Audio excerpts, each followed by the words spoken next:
The number of coronavirus cases has sharply risen following changes in the way it's diagnosed. The World Health Organization is seeking clarity from China after 15,000 more infections were recorded on Wednesday. 254 more deaths have been confirmed. That's more than double the previous daily record. Almost all of them are in Hubei province. Almost 60,000 people in China are now known to be infected, and the number of those killed stands at more than 1,300. Also, officials in Vietnam have placed a town of 10,000 people under quarantine following 5 cases of virus infection there. Vietnam declared a public health emergency over the epidemic at the beginning of this month.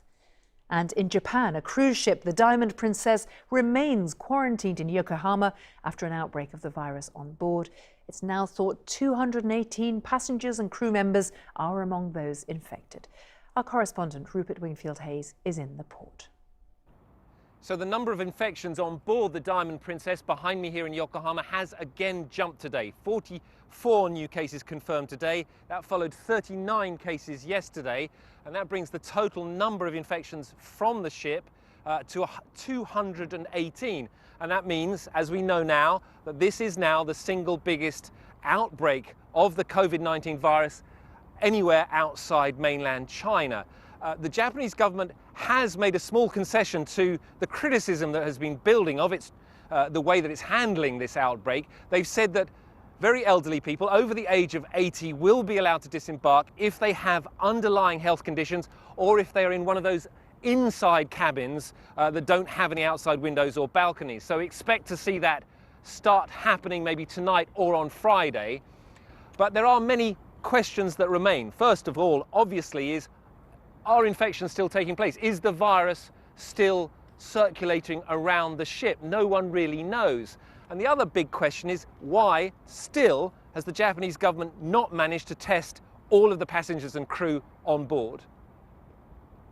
Well, let's get you some real expertise now. David Heymann is a professor of infectious disease epidemiology at the London School of Hygiene and Tropical Medicine. David previously directed the World Health Organization response to the SARS outbreak in 2003. David, first I want to talk to you about the mortality rate. The reports were seeing put the mortality rate of this virus at about 2%. Right, that's right, and that would be at the level of influenza, seasonal influenza. Each year there are about 1 to 2% of people who die, unfortunately. But what's happened in China is the case definition, that is the way they define a disease, has included pneumonia. And so they're missing all the less severe cases of disease and only looking at those that are most severe. So of course, the mortality is higher among those people. So the case definition recently has been changed in China, and they're now including less severe symptoms as well in their diagnosis. And something that's important now is the way they're testing. It has been to do with these lab kits beforehand. And what's been the problem with those? Well, they've been using test kits that detect nucleic acid. The problem with them is that it takes a long time to get a result, longer than they want. It takes sometimes a day for them to get a result. And does it require some expertise to administer and to read? Absolutely. It requires both expertise and skill and making sure that there isn't contamination from the laboratory around it. So what they've done recently is 2 things. They've developed a more rapid point of use test for nucleic acid, which they've rolled out. It's not clear how effective this is, but they're using it.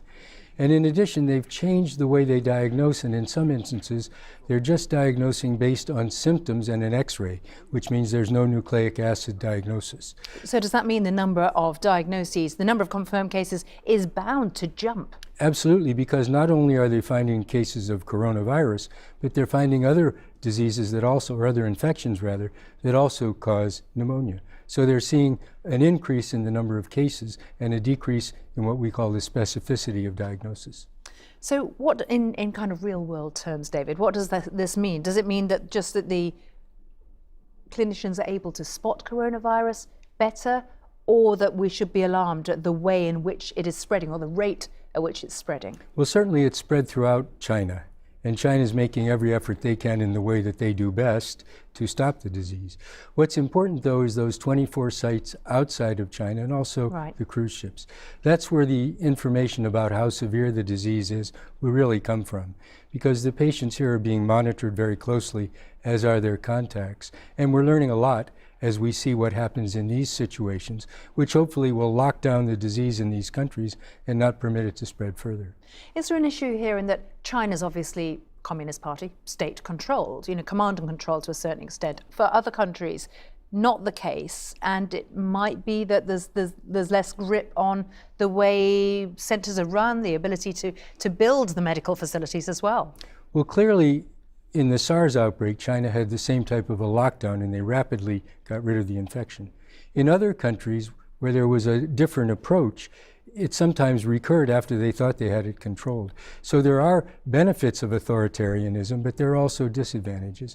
And the disadvantages, of course, are an infringement on human rights.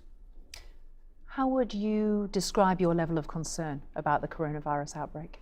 I think we're all concerned about what we don't know. Right. We know so far what's happening and what we can see, but what we don't know is the real potential of this virus, whether or not this eventually could become a disease endemic in humans like TB, influenza, or others, because influenza also comes from animals into humans, and it sometimes becomes a permanent resident.